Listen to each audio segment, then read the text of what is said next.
기쁜 마음으로 미사일 지침 종료 사실을 전합니다. 우리나라 문재인 대통령의 발표로 42년간 지속됐던 우리나라의 미사일 제한 지침이 완전히 철폐됐습니다. 우리나라는 처음 미국으로부터 미사일 기술을 이전받는 대신 180km의 사거리 제한 조항이 있었는데요. 점진적으로 제한을 완화하다 이제는 완전히 미국의 영향에서 벗어나 미사일 주권을 되찾았다는 평가를 받고 있습니다. 전문가들은 이번 성과를 국가 간 관계에서 공짜란 없듯이 미국이 우리나라를 중국 견제에 이용하기 위한 것으로 보고 있지만 우리나라로서도 꼭 필요한 일이기에 윈윈이라 말할 수 있는데요. 이에 우리나라의 여러 커뮤니티에서는 축제 분위기입니다. 한 커뮤니티에서는 한국이 휴전선을 넘지 않고 북한의 미사일 공격하는 방법이라는 제목으로 한 사진을 공개했는데요. 이 글에선 미사일 사거리 제한이 없으니 미사일을 나선형으로 지구 한 바퀴를 돌려 북한을 공격하면 휴전선을 넘지 않고 공격할 수 있다며 참고 사진까지 첨부해 디테일을 살렸습니다. 또한 휴전선을 안 넘기 위해 지구를 한 바퀴 돌려 북한의 미사일 공격을 할 때는 지구가 서에서 동으로 자전하기 때문에 꼭 중국을 거쳐서 써야만 거리가 짧아진다며 나름 과학적인 발상을 내놓아 웃음을 자아냈습니다. 댓글로도 한 바퀴 돌리고 때리면 예술 점수에 기술 점수 추가돼 무조건 돌려 쏴야 한다는 반응도 있었습니다. 우리 커뮤니티에서는 농담 소재인 미사일 사거리 제한 해제를 두고 중국 정부는 이번 일에 대해 엄청나게 불편한 기색을 내보였는데요. 중국 관영 매체 환구시보는 우리나라의 미사일 사거리 해제 소식을 발빠르게 보도하였고 이를 위험한 신호라는 내용을 전했습니다. 또한 중국의 공영방송사인 동남이성에서도 우리나라 탄도미사일 사거리 제한 해제가 중국의 발전과 이익을 막는 행위라고 보도하며 이번 한미성명에서 타이완과 나나이 문제도 언급되어 유감스러우며 중국 주권에 영향을 미칠 수 있다는 점에 대해서 국제법 위반이라고 전했습니다. 이는 중국 정부가 우리나라의 미사일 사거리 제한으로 언급된 타이완과 나나이에 무력으로 위협을 가해 영향력을 행사하고 있다가 자신들의 이익이 좁아지니 한 번도 준수한 적 없는 국제법을 들먹이는 수준까지 오게 됐습니다.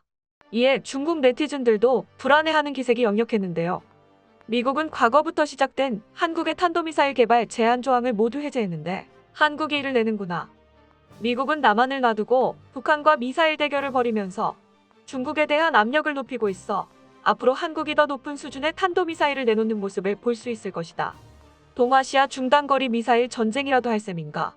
한국의 탄도미사일 개발이 진짜 한국이 치고 싶은 나라가 있어서 그런 거 아닐까. 솔직히 한국 사람들은 일본과 중국을 위협적으로 본다. 한국은 종심이 그렇게 길지 않아 발사진지를 배치할 수 있는 곳이라곤 몇 곳 없는데 중국의 100년 굴욕으로 생긴 항미원조의 기계를 깡그리 날려버리지 않았냐. 한국인들이 뭐라고 말하든 간에 내심 중국에 대한 두려움을 느낄 수밖에 없다 등 한국 탄도미사일의 사거리 제한 완전 해제 소식에 현재 중국 네티즌들마저 혼비백산하는 반응을 보이고 있습니다. 실제로 우리 연구진들은 언젠가 있을 미사일 제한 지침이 철폐될 것을 대비해 미리 기술을 축적해뒀으며 탄두 중량만 조금만 낮추면 당장 사거리 2000km에 해당되는 탄도미사일도 만들 수 있다고 전했습니다. 또한 전문가들은 우리나라는 마음만 먹으면 6개월 안에 핵탄도미사일을 만들 수 있다고 말했는데요. 미국 MIT 공대에서 핵공학 석박사를 취득한 서균열 박사는 우리나라에 핵무기 설계도가 있고 원료도 충분히 있다고 말하고 있습니다. 뉴욕타임즈도 우리나라는 현재 보유 중인 원자로로 플루토늄을 추출할 경우 핵탄두 4,300개를 만들 수 있다고 전하고 있는데요.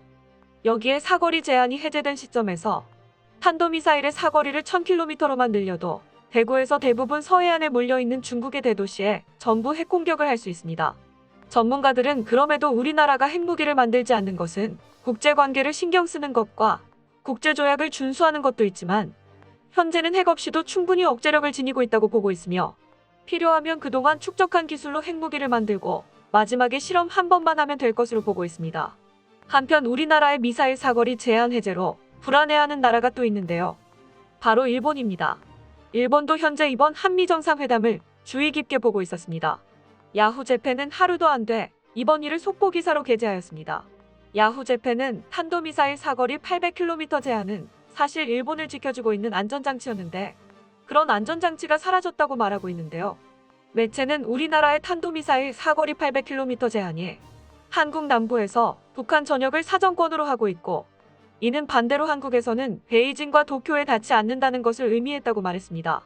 하지만 이것이 무제한이 되면서 한국이 탄도미사일 사거리를 1000km 이상으로 만들면 베이징과 도쿄를 사정권으로 설정할 수 있다며 불안해했습니다. 그뿐만 아니라 일본 유명 군사 사이트 항공만능론에서도 한국의 미사일 지침 변천사를 설명하면서 이 과정에서 현무사라는 괴물 미사일이 탄생했다고 전했습니다. 또한 이 항공만능론은 한국이 미국의 그림자에서 벗어나 자주국방을 외치면서 중국의 편인 줄 알았는데 미중 군사 충돌 시에 한국이 중국을 향해 현무 미사일을 쏠 수 있다는 것에 놀랐다며 우리나라는 언제든 이익이 되면 태세를 바꿀 수 있다고 비난했습니다.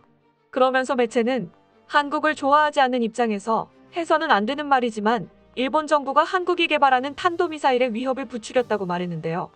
한국 정부가 사거리 제한이라는 속박 속에서도 도서 방어용 고속 활공 미사일이라는 이유로 사거리를 지속적으로 늘려왔다며 일본 입장에서는 이를 큰 위협으로 보지 않았는데 알고 보니 도서란 독도였고 독도 방어용 미사일은 일본을 향한 것이라고 말했습니다.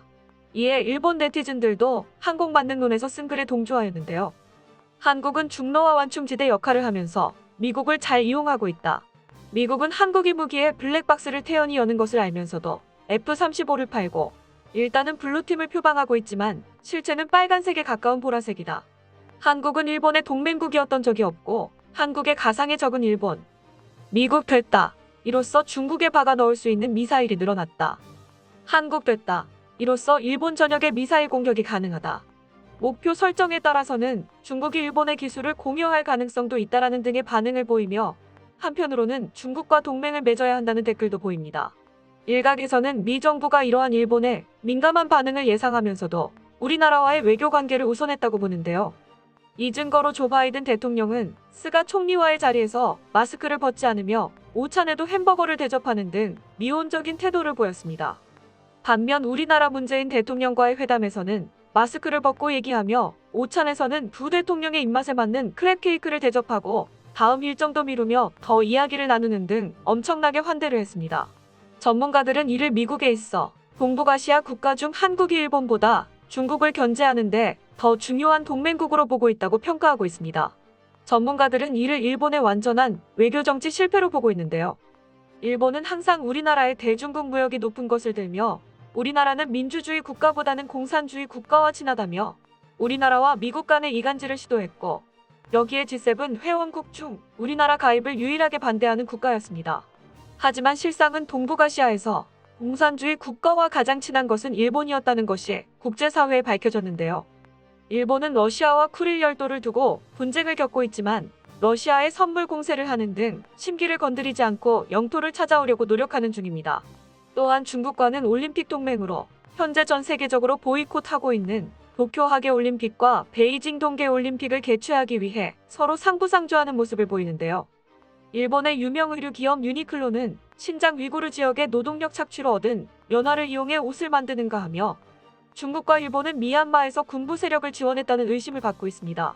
이를 알아낸 조 바이든 행정부는 유니클로에서 중국 면화로 만든 제품의 수입을 전면 중지하는 등 일본과의 거리를 두고 있습니다. 반면 미국 정부는 주한 미군과의 접촉이 많은 우리 국군 장병들에게 코로나 바이러스 백신을 지원하겠다고 했는데요. 백신 지원도 주일 미군이 오키나와나 일본 본토에도 주둔하고 있는데 스가 총리와의 회담에서는 없었던 약속을 우리나라와 하면서 강한 혈맹임을 입증했습니다. 이렇게 미국의 신뢰 속에 되찾아온 미사일 주권은 우리나라 산업을 우주로 넓힐 것이라고 많은 전문가들은 보고 있는데요. 그 증거로 현재 우리나라 주식시장에서 우주항공 관련 종목이 강세를 보이고 있으며 한반도와 그 주변국들을 감시할 수 있는 정찰위성을 올리겠다는 계획도 가지고 있어 전문가들의 예상을 뒷받침해주고 있습니다. 또한 이번 미사일 주권 회복은 또 다른 고민을 남겼는데요. 이렇게 계속 강해지는 우리나라의 미사일들이 나중에는 동북아시아의 군비 경쟁을 초래할 수 있다는 의견이 나왔습니다. 이에 우리나라는 고도의 외교력이 요구되고 있는데요.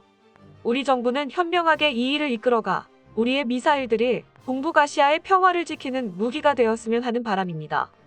끝까지 시청해주셔서 감사합니다. 도움이 되셨다면 좋아요를, 다른 이야기도 궁금하시면 구독을 눌러주세요.